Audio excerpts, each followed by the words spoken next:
remember, Mr. Tombato, you're under oath, ha? Yes, Your Honor. And I think your lawyer knows that. Dahil sa sama ng loob, kinakanta mo na ngayon lahat ng mga nangyayari doon sa inyo. Tama? Yes, Your Honor. At hindi mo ba alam na pati ikaw ay kasama rito dahil ikaw ay walang ginagawa samantalang may labag sa batas na nangyayari sa harapan mo?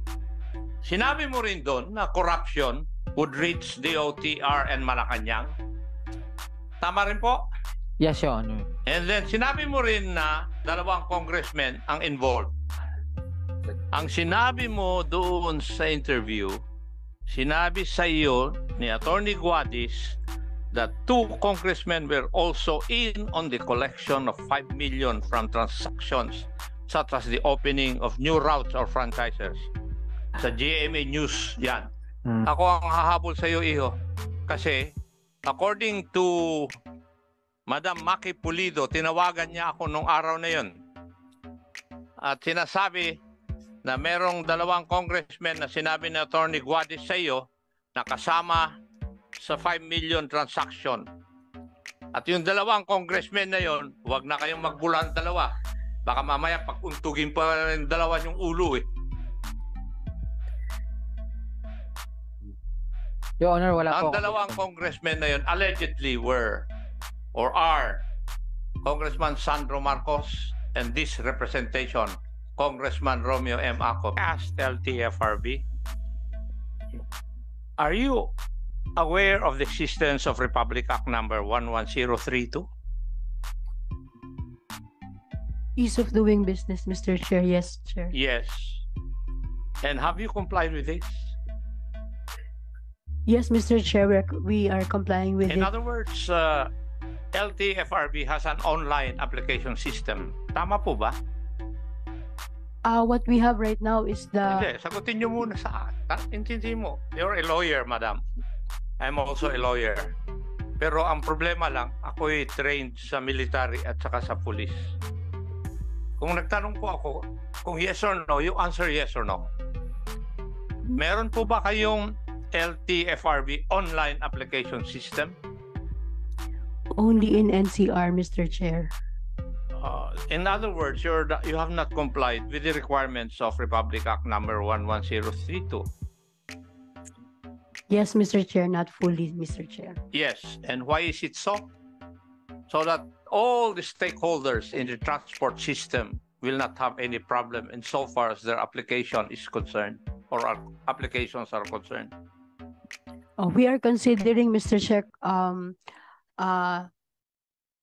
the streamlining of our processes after the revised franchising guidelines is released by November, so that the processes, new processes that have been incorporated as revisions to the franchising guidelines will be covered by the said compliance, Mr. Chair. Yes, in 2019 October, in-announce ninyo yung opening ng online application for LTFRB. Tama po. 2019, Mr. Chair, I was not yet a part of LTFRB. But what I learned, Mr. Chair, is that... Hindi ko naman tinatanong kung nandun kayo eh. Ang tanong ko po ay iba. You answer it properly, madam. Hindi mo alam ito. If you do not know, you just say so. We will not take it against you. I am not aware, Mr. Chair, but Yes. I will check. Are you also aware of the fact that in August 2019, the Anti-Red Tape Authority ordered the automatic approval of all pending TNBS application? And in doing so, LTFRB released 5,061 certificates of public convenience because of that order of the ARTA. I am not aware, Mr. Chair. Siguro magbasa po kayo ng history ng LTFRB para alam ninyo yung mga problema. Kasi kung tinitingnan ko po, Madam OIC, wala naman sigurong masyadong kwandon sa pag-a-apply dahil kagaya ng sinabi ni Attorney Guadis, board decision 2 eh. Pero kung titingnan ninyo yung statement ni Mr. Tombato, it is in the delay of the processing of documents that are required, doon po nagkakaroon ng kalintikan? Yes, Ano Mr. sa tingin ninyo, Madam OIC? Mr. Chair, dapat po ang i-address namin yung delay doon sa Hindi, naniniwala po ba Pag-release. kayo na ang maraming kalintikan ay doon sa pagproproseso, delaying the processing of these documents? Yes, Mr. Chair, it can be Oo, an kasi opportunity. mapipilitan yung mga tao na lalapit kung kani-kanino sa authorities para mapabilis yung kanilang kuwan. Di po ba? Yes, Mr. Chair. Kasi ganyan din ang naranasan ko nung ako'y nasa serbisyo eh. Napapatagal yung pag-process ng dokumento, napipilitan tuloy na lalapit yung mga tao doon sa nagproproseso. Di po ba? Yes, Mr. Chair. Yes. Maybe, pagtuunan nyo ng pansin yun. Hindi po Opo. yung kuwan. Ano po? Yes, Kasi, Mr. Chair. isipin po ninyo, 5,061 certificates of public convenience in order ng ARTA na aprubahan ninyo in August of 2019. That means na talagang nasa delay. Tama yung sinasabi ni Mr. Tombado na yun nasa delay. 6 months, 1 year yung processing ninyo. Okay? Yes, Mr. Chair. Yes. Now, siguro kasi yung online system ninyo became operational again May 2022 but was shut down by June 17, 2022. Tinatawagan namin yung LTFRB BR 244-2019. Walang sumasagot. So, that is the kind of service that you are giving the public as far as the report to me is concerned. Could you please attend to this, Madam OIC? Yes, Mr. Chair. Let's go to Mr. Tombado. Mr. Tombado, kayo po ay kasamahan ni Attorney Guadis sa LTO, tama po ba? Yes, Your Honor. At nung siya ay nalipat sa LTFRB, kayo po ay dinala niya doon sa LTFRB, tama? Yes, Your Honor. And according to your two affidavits in our possession, pinagsilbihan mo siya hanggang maski mapabayaan mo yung pamilya mo. Tama? Yes, Your Honor. Pinagsilbihan mo siya pero inilipat ka sa modernization program ng public utility vehicles. Yes, Honor. Yes, Your Honor. And because of that, sumama ang loob mo. Yes, Your Honor. And because of that also, pagsama ng loob mo, nag-resign ka. Hindi ka tinanggal, nag-resign ka. Hindi, yes, Your Honor. Hindi na po kasi maganda yung working yung relationship namin doon, yung mga staff. Lalong-lalo na po yung executive assistant to niya. Ginagawa niya po ako ng intriga, sinasabi sa mga... Sinong gumagawa ng intriga? Si Attorney Guadis? Hindi po, yung EA to niya. Oh, sige, tuloy mo. Iniintriga po niya ako lagi dahil hindi ko alam kung anong problema niyan. Basta sinasabi sa mga operators doon, wag na po akong lapitan dahil nanghihingi daw ako ng pera, which is not true. Kada sumbong po ni Miss Borja, yung pong si Miss Borja, siya po yung humahawak ng koleksyon ng colorum. Wala nang Siya po ang direkta po siya po yung kumukuha doon sa koleksyon ng colorum. Sino? Buong pangalan. Si Maru- Sino mo eh? Marijo Borja. Isang executive assistant din ni Attorney Guadis. Yes, Your Honor. Siya kumukuha lahat ng pera Ng koleksyon po. ng koleksyon sa mga kolorum. Yes, Your Honor. Remember, Mr. Tombato, you're under oath, ha? Yes, Your Honor. Oo. And I think your lawyer knows that. Yes, Your Honor. Okay. You're under oath. So, ibig sabihin, hindi ikaw ang kumukolekta. Yung isang executive assistant ang kumukolekta. Yes, that's true, Your Honor. Hindi kaya ikaw ay nagselos dahil hindi ikaw ang kumukolekta. Hindi po. Hindi po, hindi ko po pinapakilaman. Nung nalaman niya, nung brief niya ako, hindi ko na siya pinakilaman sa kung ano man nung ginagawa nila. Hinayaan ko po siya, pero ako po ay hindi tinatantanan sa pag-iintriga sa akin. Nagtatrabaho ako, pero kung ano naman yung mga pinagsasabi sa akin. Yun po ang dahilan kung bakit po nailipat ako sa PUVMP. Yeah. Hindi po ako, lumapit po ako kay Chairman Guadis. Pero Para- hindi ka inintindi. Hindi po. Yeah. Tapusin ko na. Hindi ka inintindi. Kaya tuloy, nag-resign ka. Yes, Your Oo, Honor. dahil sipin mo nga naman, LTFRB, dinala ka niya, LTO, dinala ka sa LTFRB. Tama? Yes, Your Honor. Yes. Pero, dahil sa sama ng loob, kinakanta mo na ngayon lahat ng mga nangyayari doon sa inyo. Tama? Yes, Your Honor. At hindi mo ba alam na pati ikaw ay kasama rito dahil ikaw ay walang ginagawa samantalang may labag sa batas na nangyayari sa harapan mo?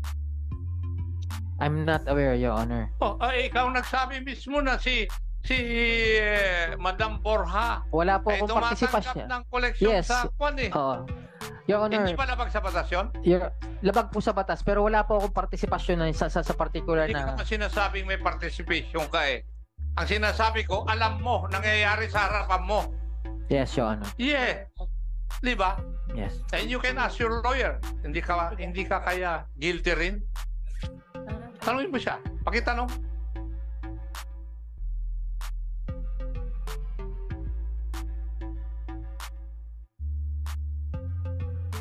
Your Honor, Hindi ikaw ang tinatanong ko, Mr. Lawyer. I withdraw that again, Your Honor. Paki-advise mo yung kwan. Tanungin mo yung lawyer mo.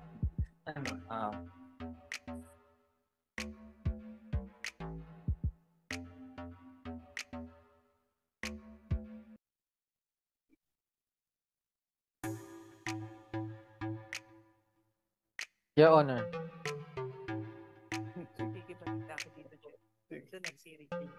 Your Honor, hindi po ako aware doon kung may pananagutan po din ako. Nasa na witness ko. Ngayon ko lang po nalaman po. Edi, bahala na yung investigador sa'yo kasi ako, buong buhay ko sa pulis at saka sa PC, ako yung investigador eh. Kaya, pwede kitang habulin.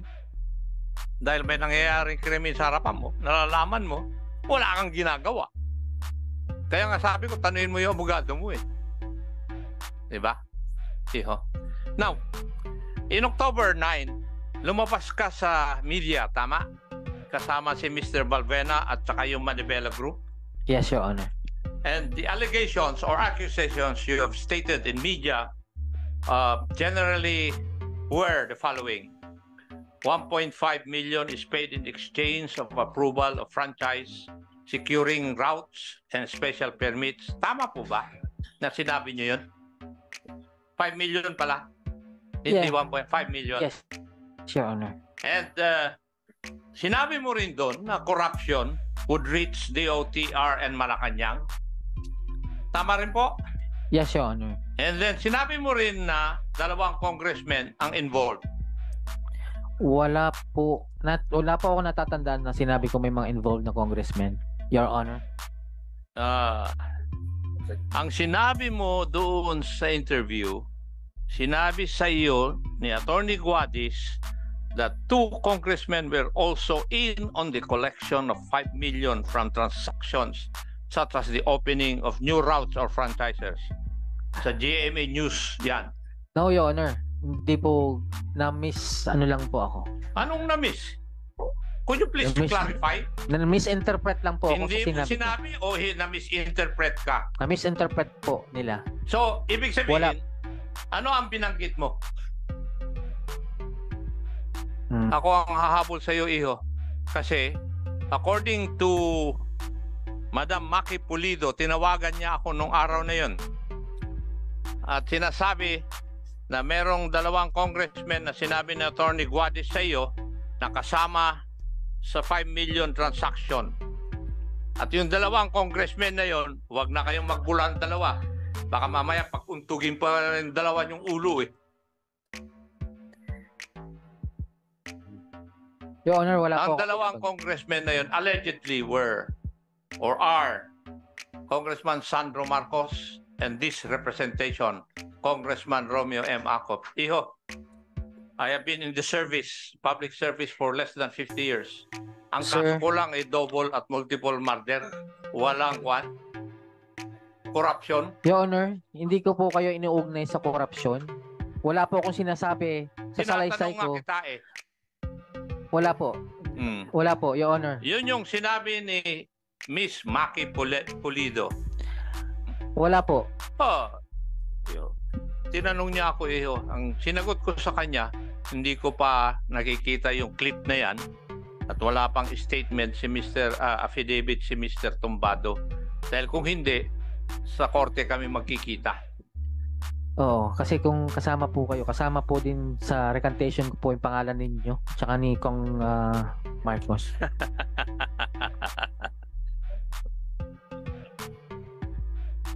So, in other words, hindi totoong sinabihan ka ni Attorney Guadis na may kasamang dalawang congressmen sa collection ninyo ng 5 million from monthly from transactions such as the opening of new routes on franchises. Kasi kino-quote ko yung GMA News Online. Iho. Dito. Baka kala mo hindi ako naghahanda ng ganitong mga hearing. Pinaghahandaan ko kung paano kita didiktikin eh. Your Honor, wala po talaga. Wala. So, Attorney Guadis, wala ka bang sinabing ganun? None, Your Honor, and with the permission of the chair, may I issue a clarificatory statement on how he came to LTFRB? Because I did not really personally bring him. He was recommended to me by a very close friend. That's why I took him in as an executive assistant. Kasi nakalagay dito sa sa affidavit niya. Yes, Your Honor. So, lesson learned, Attorney. Huwag kang maniwala sa close friend mo. Naniwala po kayo kaya tuloy nadala nyo. Ngayon na nangyayari na ito. May I further say just for 1 minute, Your Honor? When I was in the LTO, I have a communications team. When I was transferred to LTFRB, I was looking for an executive assistant. And that person who used to head my communications team in LTO endorsed him, and I value the endorsement of that person. That's why I took him in, not because I know him, but because of the person endorsing him. And for that, I took him in as my executive assistant. That is for the record, Your Honor. Thank you. And for the record, iuulitin ko, hindi ako nagkakaso sa 40-year service ko sa Philippine Constabulary, Philippine National Police ng kasong corruption. During the time of then President Fidel Ramos, pinag-submit din kami ng courtesy resignation. I only submitted a one-line courtesy resignation. At hindi na ako na-interview kasi walang bahid yung record ko sa corruption Iho. Pero kung tatanungin mo kung anong mga kaso ko, multiple murder lang naman. Dahil sa Kuratong Balileng, kinasuhan ako noong 1995, na-quit ako noong 19 years thereafter. Second term na akong congressman by the Supreme Court. Now,